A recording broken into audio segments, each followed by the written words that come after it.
प्रधानमंत्री डॉक्टर मनमोहन सिंह ने आज कहा कि भारतीय अर्थव्यवस्था के संदर्भ में बेहतर समय आना अभी बाकी है। आज नई दिल्ली में national council of applied research के नए भवन की आधारशिला रखने के बाद प्रख्यात आर्थिक विशेषज्ञों से बातचीत के दौरान उन्होंने ये बात कही। खाद्य सुरक्षा पर अध्यादेश के बाद दिल्ली ऐसा पहला राज्य होगा जहां इस योजना को लागू किया जा रहा है। राजधानी में ये योजना इस साल 1 सितंबर से लागू होगी। बसपा अध्यक्ष मायावती ने कहा कि उनकी पार्टी खाद्य सुरक्षा के पक्ष में है। कहा, सरकार का जल्दबाजी में अध्यादेश को लाना गलत।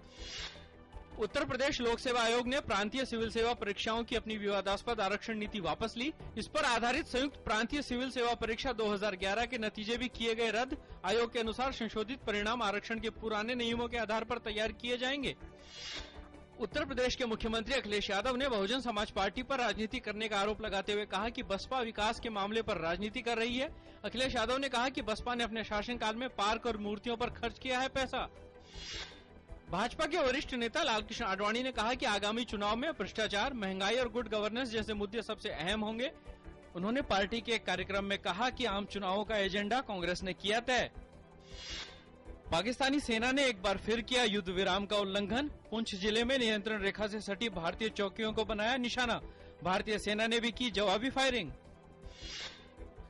पद्म विभूषण और पद्म भूषण से सम्मानित उबैद सिद्दीकी का कल बेंगलुरु के एक अस्पताल में हुआ निधन।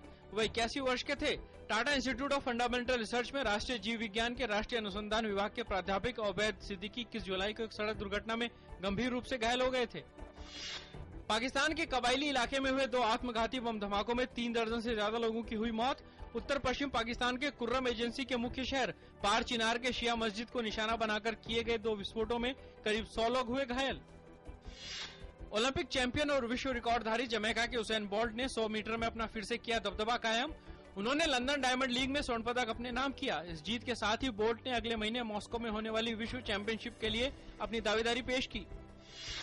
पूर्व विश्व नंबर 1 टेनिस खिलाड़ी और रिकॉर्ड 17 ग्रैंड स्लैमों के विजेता स्विट्जरलैंड के रोजर फेडरर का गिरता स्तर चिंता का विषय बना।